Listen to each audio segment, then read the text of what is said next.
Bill Gates ने computer की programming की शुरुआत 13 साल की उम्र से ही की थी। 1973 में उन्होंने हार्वर्ड यूनिवर्सिटी में एडमिशन लिया और स्टीव बालमेर, जो कि माइक्रोसॉफ्ट के चीफ एग्जीक्यूटिव ऑफिसर रह चुके हैं, उनके साथ कमरे में रहा करते थे। हार्वर्ड यूनिवर्सिटी में पढ़ते हुए सबसे पहले बिल गेट्स ने माइक्रो कंप्यूटर के लिए एक प्रोग्रामिंग लैंग्वेज बेसिक की खोज की। बिल गेट्स इस तरह अपने सपनों को पूरा करने में लग गए। उन्होंने हार्वर्ड यूनिवर्सिटी को बीच में ही छोड़ दिया। अब वो अपनी पूरी एनर्जी अपने सपनों को पूरा करने में लगाने लगे। इससे कुछ समय पहले उन्होंने अपने एक बचपन के मित्र पॉल एलन के साथ उन्होंने अपनी कंपनी की शुरुआत की थी, जिसका नाम माइक्रोसॉफ्ट था।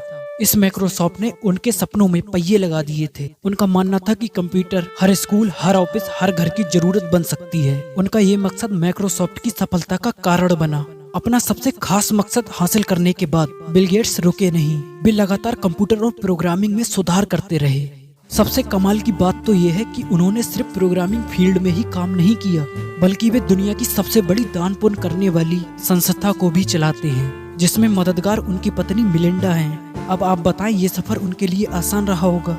सोचो, इस सफर में उन्होंने कितनी कठिनाइयों का सामना किया होगा। इसी पर अंग्रेजी कवि W.C. हेनेले ने लिखा था, मैं ही अपने मन का विधाता हूँ और अपने मन का राजा। तो उन्हें उसी वक्त ये कहकर समझाना चाहिए था कि हम ही अपनी किस्मत बनाते हैं और अपने मन का लीडर बनकर उसे कंट्रोल करते हैं। अरे कहना क्या चाहते हो? कि हमारे पास ऐसी पावर होती है जिससे हम अपने विचारों पर काबू पा सकते हैं। उन्हें ये भी बताना चाहिए था कि ये चांद, धरती, आसमान और ब्रह्मांड में चलने वाले लोग, ये सभी चीज एनर्जी हैं, जो सबसे बड़ी एनर्जी फील्ड से जुड़ी हुई है, जिसे हम असीम शक्ति या अनलिमिटेड पावर कह सकते हैं। और वो अनलिमिटेड पावर हमारे दिमाग में चल रहे विचारों से इन्फ्लुएंस होता है। हम जिस चीज के बारे में भी सोचते हैं, वो असल में हमारी जिंदगी में अट्रैक्ट करता है। अगर कभी ने इस सच का ज्ञान हमें पहले ही करा दिया होता, तो हमें पता चल जाता कि हम अपने भाग्य के विधाता और अपने मन के राजा क्यों हैं। उन्हें ये जोर देकर बताना चाहिए था कि यूनिवर्स की अनलिमिटेड पावर इस बात को नहीं जानती कि जो भी आप सोच रहे हैं वो अच्छा है या बुरा, वो उन विचारों को सच बना देती है। जो भी आप सोच रहे हैं, अब चाहे आप अच्छा सोचो या बुरा, उसे फर्क नहीं पड़ता। कभी को ये बात भी बतानी चाहिए थी, अगर कोई विचार हमारे दिमाग पर हावी हो जाए तो वो एक चुम्बक की तरह काम करने लगता है और वो अपनी जैसी सिचुएशन, लोग और चीजों को अपनी ओर खींचता है, जैसे कि मैग्नेट लोहे को अपनी ओर खींचती है। उन्हें ये भी बताना चाहिए था कि इससे पहले हम अमीर बने, हमारे मन को चुम्बक की तरह काम करना चालू कर देना चाहिए। और ये तभी मुमकिन है जब हमारे दिमाग में अमीर बनने का थॉट पूरी तरह से हावी हो जाए और हमारा मन सिर्फ अमीर बनने के बारे में ही सोचता रहे। तभी हमारे प्लान सक्सेसफुल हो पाएंगे। जैसे कि हेनली कवि थे, ना कि फिलोसोफर। इसी वजह से वो अपनी बात को सिर्फ कविता की तरह कह पाए।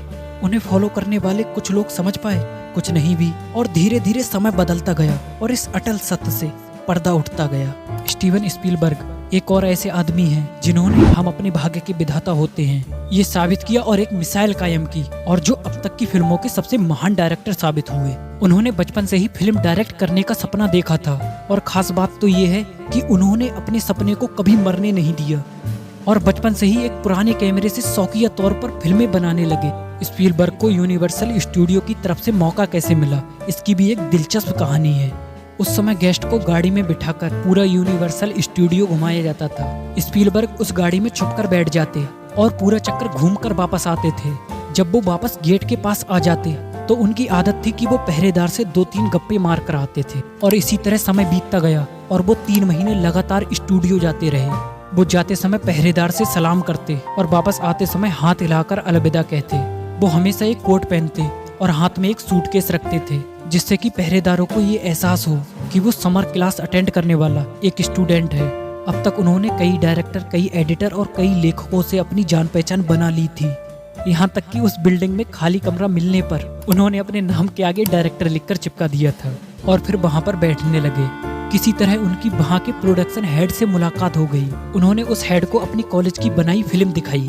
वो फिल्म देखकर इतने इम्प्रेस हुए, उन्होंने इस नौजवान को स्टूडियो का कॉन्टेक्ट दे दिया। फिर उनकी पहली फिल्म द सुगरलैंड एक्सप्रेस ने बॉक्स ऑफिस पर ज्यादा बिजनेस तो नहीं किया था, पर इसे क्रिटिक्स का बहुत प्यार मिला। यहाँ तक कि कास्ट फिल्म फेस्टिवल में इसे कई अवार्ड मिले। उन्हें सबसे बड़ा ब्रेक तब मिला जब कहीं से उन्हें जॉस बुक मिली।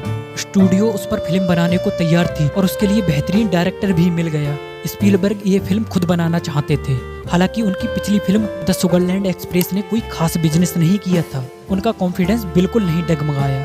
उन्होंने प्रोड्यूसर के सामने अपनी बात रखी और उस डायरेक्टर को हटाकर उन्हें फिल्म देने की मांग कर दी।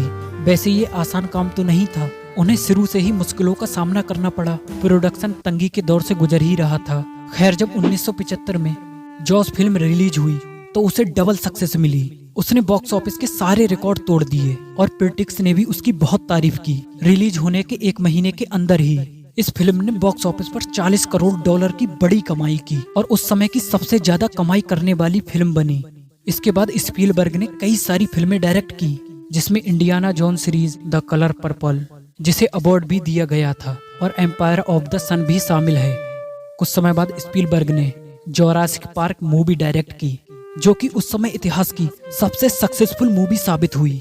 ये स्पीलबर्ग की तीसरी फिल्म थी जिसने सारे रिकॉर्ड तोड़ दिए थे। इसने करोड़ों डॉलर की कमाई की और स्पीलबर्ग यहीं पर नहीं रुके। वो अपने सपनों को पूरा करने को लगातार आगे बढ़ते रहे। उन्होंने 2 हॉलीवुड के बड़े लोगों के साथ मिलकर प्रोडक्शन हाउस खोल लिया, जिसका नाम ड्रीम वर्क्स था। तो ये थी स्पीलबर्ग की कहानी। अब आप सोचो, सपनों को पाना कितना मुश्किल है। अगर तुमने आज अपने सपनों के लिए मेहनत नहीं की तो आने वाले कल में तुम्हारी जिंदगी पछतावा करते और रोते हुए गुजरेगी।